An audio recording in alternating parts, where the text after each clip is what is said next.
ಇನ್ನು ಧಾರವಾಡದಲ್ಲಿ ಮಾತೆ ಮಹಾದೇವಿಯವರು ಒಂದು ವಿವಾದಾತ್ಮಕವಾದಂಥ ಹೇಳಿಕೆಯನ್ನು ಕೊಟ್ಟಿದ್ದಾರೆ. ಏನು ಹೇಳಿದ್ದಾರೆ ಕೇಳೋಣ ಬನ್ನಿ. ರಾತ್ರಿ 1 ಗಂಟೆಯಲ್ಲಿ ಪ್ರಯಾಣ ಮಾಡುವಂಥದ್ದೇನಿದೆಯಲ್ಲ ಹೆಂಗಂದ್ರೆ ಹಂಗೆ ತಿರುಗೋದು. ಈಗಂತೂ ಈ ಅನೇಕ ಜನ ಸಾಫ್ಟ್ವೇರ್ ಇಂಜಿನಿಯರ್ಸ್ ಇವರೆಲ್ಲ ಈ ರಾತ್ರಿ ಹೊತ್ತು ಪಾರ್ಟಿಗಳನ್ನು ಮಾಡಿಕೊಂಡು ತಿರುಗಾಡಿಕೊಂಡು ಎಷ್ಟು ರೀತಿಯಲ್ಲಿ ತೊಂದರೆಗಳು ಪಡ್ತಾರೆ.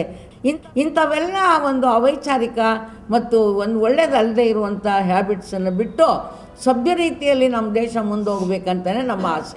ಮದುವೆ ಆಗಲಿಕ್ಕೆ ಇವತ್ತು ಸಮಸ್ಯೆಗಳು ವಿಪರೀತ ಆಗೋಗಿದ್ದಾವೆ. ವರದಕ್ಷಿಣೆ ಕಾನೂನು, ಅದು ಇದು ಇವೆಲ್ಲ ಸಮಸ್ಯೆಗಳು. ಈ ಎಲ್ಲ ಸಮಸ್ಯೆಗಳಿಂದ ನಿಸ್ಸಹಾಯಕರಾದ ಮಹಿಳೆಯರು ವೇಶ್ಯಾವೃತ್ತಿಯನ್ನು ಮಾಡ್ಬೋದು.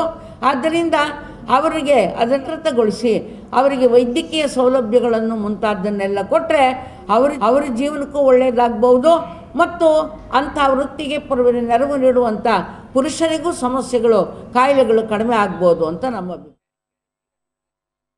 ರಾತ್ರಿ 1 ಗಂಟೆಯಲ್ಲಿ ಪ್ರಯಾಣ ಮಾಡುವಂಥದ್ದೇನಿದೆಯಲ್ಲ ಹೆಂಗಂದ್ರೆ ಹಂಗೆ ತಿರುಗೋದು. ಈಗಂತೂ ಈ ಅನೇಕ ಜನ ಸಾಫ್ಟ್ವೇರ್ ಇಂಜಿನಿಯರ್ಸ್ ಇವರೆಲ್ಲ ಈ ರಾತ್ರಿ ಹೊತ್ತು ಪಾರ್ಟಿಗಳನ್ನು ಮಾಡಿಕೊಂಡು ತಿರುಗಾಡಿಕೊಂಡು ಎಷ್ಟು ರೀತಿಯಲ್ಲಿ ತೊಂದರೆಗಳು ಪಡ್ತಾರೆ.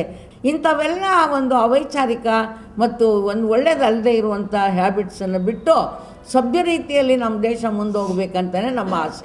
ಮದುವೆ ಆಗಲಿಕ್ಕೆ ಇವತ್ತು ಸಮಸ್ಯೆಗಳು ವಿಪರೀತ ಆಗೋಗಿದ್ದಾವೆ. ವರದಕ್ಷಿಣೆ ಕಾನೂನು, ಅದು ಇದು ಇವೆಲ್ಲ ಸಮಸ್ಯೆಗಳು. ಈ ಎಲ್ಲ ಸಮಸ್ಯೆಗಳಿಂದ ನಿಸ್ಸಹಾಯಕರಾದ ಮಹಿಳೆಯರು ವೇಶ್ಯಾವೃತ್ತಿಯನ್ನು ಮಾಡ್ಬೋದು. ಆದ್ದರಿಂದ ಅವರಿಗೆ ಅದನ್ನು ಅಧಿಕೃತಗೊಳಿಸಿ ಅವರಿಗೆ ವೈದ್ಯಕೀಯ ಸೌಲಭ್ಯಗಳನ್ನು ಮುಂತಾದನ್ನೆಲ್ಲ ಕೊಟ್ಟರೆ ಅವರ ಜೀವನಕ್ಕೂ ಒಳ್ಳೆಯದಾಗ್ಬೋದು ಮತ್ತು ಅಂಥ ವೃತ್ತಿಗೆ ನೆರವು ನೀಡುವಂಥ ಪುರುಷರಿಗೂ ಸಮಸ್ಯೆಗಳು ಕಾಯಿಲೆಗಳು ಕಡಿಮೆ ಆಗ್ಬೋದು ಅಂತ ನಮ್ಮ